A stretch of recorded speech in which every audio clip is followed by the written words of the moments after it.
안녕하세요. 정보가 세상을 바꾼다의 인포뱅크입니다. 이번에 전해드릴 내용은 삼성전자 3분기 5대 매출처에서 화웨이 아웃, 베스트바이 인, 화웨이 아너 브랜드 매각설의 삼성전자 수혜 기대에 대해서 알아보겠습니다. 여러분의 구독과 좋아요는 저에게 많은 도움이 되오니 구독과 좋아요 많이 눌러주시기 바랍니다. 시작을 해보겠습니다. 지금 삼성전자 3분기 5대 매출처를 이번에 발표를 했는데 여기에 화웨이가 빠졌다는 내용으로 시작을 해보겠습니다. 지금 삼성전자의 3분기 5대 매출처에서 화웨이가 퇴출되었어요. 그리고 이 삼성전자 3분기 5대 매출처를 일단 보면 첫 번째로 베스트바이 1, 2, 3, 4, 5등이 아니에요. 그냥 순서대로 그냥 나온 거예요. 베스트바이 미국의 가전제품 유통점이고요. 두 번째로는 애플, 세 번째로는 도이치텔레콤, 네 번째로는 홍콩 테크트로닉스, 다섯 번째로는 버라이즌이죠. 버라이즌은 여러분 잘 아시죠? 그 통신회사죠. 통신회사로 지금 통신장비 이번에 많이 팔았죠. 그래서 이번에 5대 매출처로 하나 들어간 것 같습니다. 여기서 눈에 띄는 회사는 화웨이 그리고 베스트바이예요. 두 회사가 눈에 띄고 있습니다. 2분기만 하더라도 삼성전자의 화웨이는 5대 매출처에 포함이 되었어요. 그런데 3분기에는 지금 빠진 상태입니다. 이는 화웨이에 대한 미국의 3차 제재의 영향 때문이라고 지금 알려져 있죠.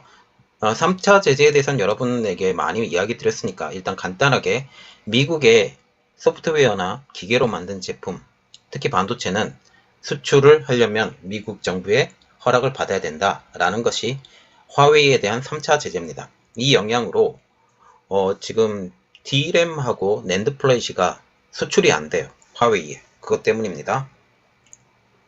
그리고 베스트바이는 올 상반기 1월부터 6월까지만 하더라도 미국의 코로나 확산으로 인해서 영업이 굉장히 부진했어요. 그런데 이번에 3분기에 접어들면서 미국에서 코로나 확산세가 잦아들었죠. 다시 또 2차 재감염이 일어난다고 하지만 그래도 잠깐 잦아든 시기가 있었습니다. 이때 TV, 생활가전 부분에서 매출이 회복이 됐어요. 특히 TV 부분에서 회복이 됐는데 지금 언택트가 되면서 지금 텔레비전이 굉장히 많이 팔리고 있어요. 세계 텔레비전 판매 1위가 삼성전자이기 때문에 지금 TV와 생활가전 부분에서 매출이 회복됐고 LG전자도 마찬가지로 회복이 많이 됐습니다. 이렇게 되면서 삼성전자 5대 매출처로 다시 들어가게 된 거예요.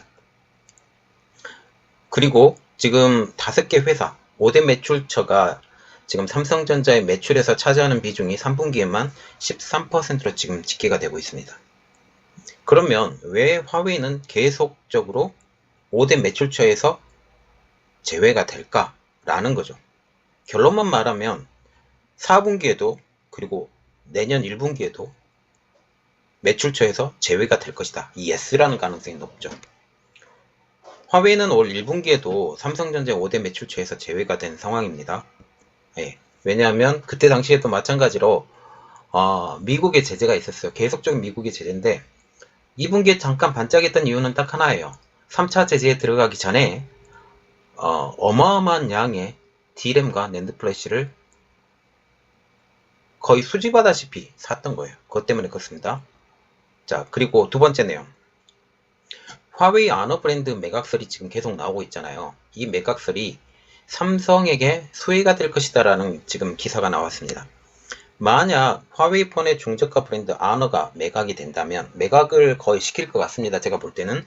왜냐하면 화웨이가 스스로 살아야 돼요. 스스로 살아야 되고 고가 브랜드로 살아야 더 이득이 많기 때문에 그렇습니다. 그래서 아너가 매각이 되고 결국은 아너가 매각이 됐더라도 그게 선전시로 거의 주식의 85% 가기 때문에 거의 눈 가리고 아웅하는 시기지만 그래도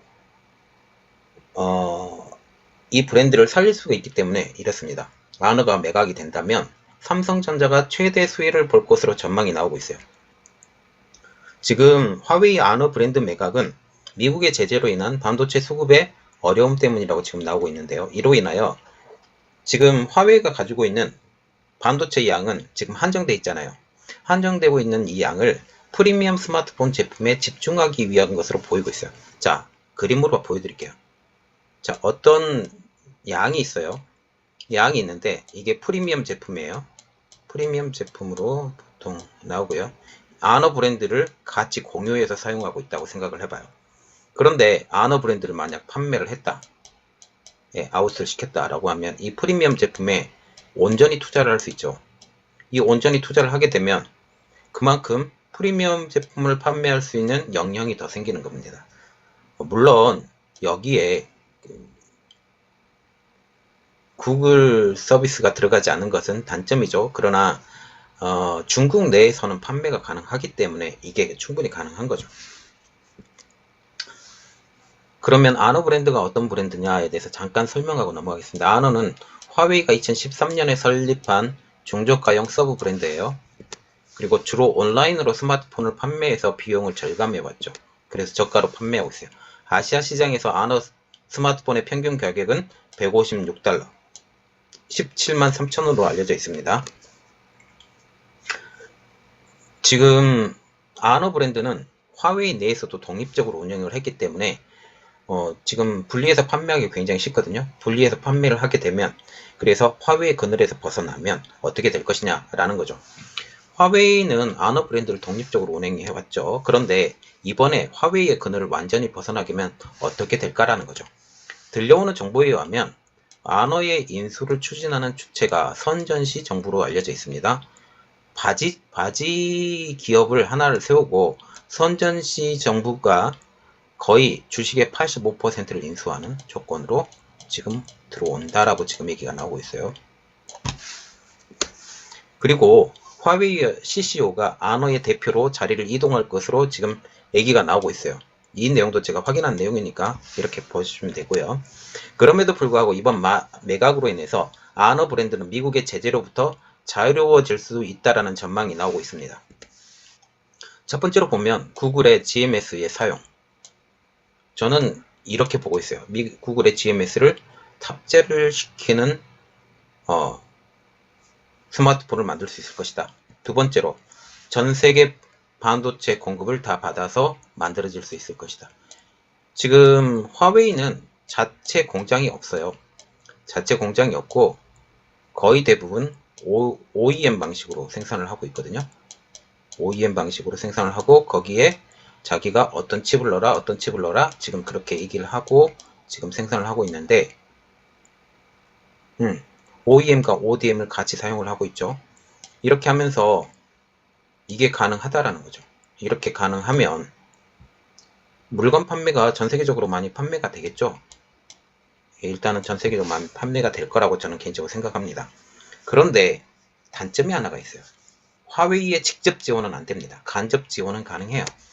이렇게 되면 화웨이의 공급 라인을 정확하게는 사용할 수 없어요. 물론 뒷구멍으로 사용이 가능합니다. 그러나 정식적으로 가능하지 않죠. 이렇게 되면 100%는 아니더라도 일정 부분 어려움을 겪을 수 있다는 관측이 제기되고 있어요. 그리고 수익의 대부분을 화웨이가 그전에는 가지고 갔지만 이번에는 선전시 정부가 가지고 간다는 겁니다. 이 부분이 달라요. 물론 화웨이가 뒤에서 도움을 줄 것으로 보고 있는 것은 제 개인적인 생각입니다. 장기적인 관점에서는 R&D 지원이나 공급망 공유 등은 공식적으로는 사라지고 화웨이로부터 기린 칩셋 공급이 어려워지게 되므로 시장에서 독자적인 특별함을 다시 추구해야 된다는 겁니다. 그래서 화웨이 입장은 어떻게 될 것인가? 그것을 보면 화웨이 입장으로서는 아너 브랜드의 소모델 반도체를 정립해서 프리미엄 스마트폰 라인에 집중할 수 있게 돼요. 아까 제일 처음에 얘기 드렸죠. 그래서 화웨이는 상반기에 P 시리즈, 하반기에 메이트 시리즈로 플래그십 스마트폰을 출시해 왔는데 이것에 집중을 할 수 있다는 거죠. 그러나 중저가 시장에서는 대처가 안 돼요. 떨어뜨렸기 때문에, 대처가 되지 않기 때문에 중국 국내 점유율의 하락은 어쩔 수 없습니다. 글로벌 점유율은 이미 GMS를 사용 금지를 당했기 때문에 떨어지고 있는 상황이죠. 그리고 화웨이의 제품의 70%를 거의 중국에서 소비를 하기 때문에 어떻게 보면 중국만 입장으로 지금 보시면 돼요. 그리고 이번에 퀄컴의 칩셋을 받기로 했잖아요. 애플리케이션 프로세서. 그러나 이것은 4G밖에 사용을 못하는 겁니다. 5G는 안 돼요. 그런데 만약 말이에요. 바이든이 대통령이 당선이 됐다라고 해서 이 5G가 열리게 되면 그때부터는 뒤통수 맞는 거죠. 자, 그래서 이야기는 계속 들어갑니다. 지금 유로 모니터에 따르면 화웨이는 이미 미국의 제재로 인해서 유럽, 아시아 지역에서 점유율을 감소하고 있고 중국과 인도 국경에서 일어난 갈등으로 인도 내에서도 점유율이 크게 감소했다라고 지금 말하고 있어요. 그러면 이번에 화웨이가 글로벌 점유율이 계속 떨어지고 있잖아요. 이 글로벌 점유율은 누가 주어가느냐는 거죠. 중국 내에서는 화웨이의 중저가 브랜드의 공백을 오포, 비보, 샤오미가 축소할 것으로 보고 있어요. 그리고 글로벌에서는 가장 먼저 샤오미가 떠오르고 삼성전자도 강력한 후보군으로 보고 있습니다. 삼성전자는 ODM을 통해서 중저가 브랜드를 지속적으로 출시하고 있습니다. 유로모니터 인터내셔널 코리아 강정희한 수석연구원은 화웨이 아너 매각으로 인하여 특히 중저가 스마트폰의 제품들을 지속적으로 출시하고 있는 삼성전자가 가장 수혜를 입을 것으로 예상된다고 하면서 향후 글로벌 시장 내에서 20%가 넘는 점유율을 유지할 것으로 보인다라고 지금 전망을 하고 있습니다. 자, 지금 보시면 화웨이가 아너 브랜드를 판매를 했다. 그런데 이거는 어떻게 보면 논가리가 아웅이지만 공식적으로는 그 수익금이 누가 받냐? 화웨이가 받질 않고 선전시 정부가 거의 대부분 받게 되는 거다라는 거죠.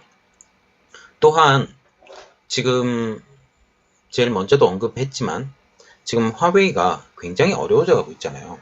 어려워져 가고 있고 이 어려워져 가기 때문에 지금 삼성전자가 제품 칩을 공급하지 않을 정도로 이 상황은 굉장히 좋지 않습니다. 지금 램 그리고 D램 그리고 낸드 플래시 같은 것도 공급을 못 하잖아요. 못 하는 만큼 제품 생산이 불가능하게 돼요. 제품 생산이 불가능하게 되는데 그래도 스마트폰 부분에서는 어느 정도는 열어주지 않을까라는 생각이 들어요. 왜냐하면 4G 스마트폰을 만들어야 되기 때문에 그렇죠. 미국의 입장으로 보면 제가 개인적으로 느끼는 것들은 하나가 있어요. 화웨이는 죽이지 않는다. 그러나 먹을 뿐이다. 죽이지 않고 헬렐레 거리게 만들어서 결국은 그 주식을 사서 모아서 먹어버리겠다라고 지금 생각을 갖고 있는 것 같아요.